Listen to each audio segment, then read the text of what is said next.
So hello students. सो आज के इस शॉर्ट्स में हम लोग सीखेंगे कि how to solve this question which was asked in IT JEE 1981 from the chapter ITF under 1 minute. Okay, so आइए अगर हम लोग क्वेश्चन को देखें तो क्वेश्चन बोल रहा है कि let a comma b comma c be positive real numbers, let theta is equal to tan inverse of something plus tan inverse of something plus tan inverse of something, then tan theta is equal to अपने को निकालना।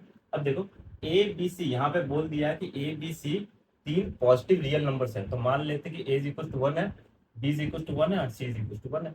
अगर A is equal to 1, B is equal to 1, C is equal to 1 हम लोगों ने मान लिया ना, 1 1 क्या रियल नंबर है, मान लिया, कोई दिक्कत नहीं। तब आप अगर मैं यहाँ पे पुट करता हूँ ना theta is equal to tan inverse of something, इसके जगह मैं पुट करूंगा तो आप लोग देख सकते हैं tan इनवर्स √3 आएगा। सिमिलरली यहाँ पर अगर मैं पुट करूंगा तो यहाँ पर भी क्या आएगा, tan इनवर्स √3।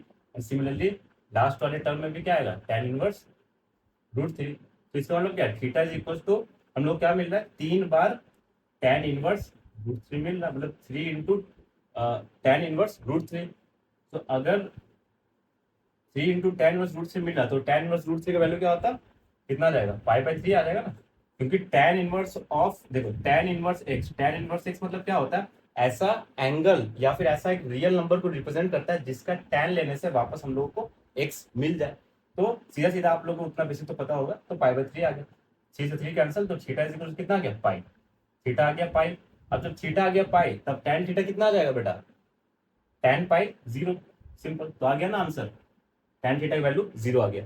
अब बहुत लोगों को डाउट होगा कि आपने 1 1 1 क्यों लिया, और भी तो रियल नंबर ले सकते थे ना। इसलिए लिया क्योंकि यहाँ पे मेरे को, देखो सबसे पहले मेरी बात सुनो, tan का कौन कौन सा वैल्यू हम लोग को पता है, tan 30 degree, tan 45 degree, tan 60 degree, है ना, ये सब स्टैंडर्ड एंगल्स हम लोगों को ये पता है ना, tan 90 डिग्री।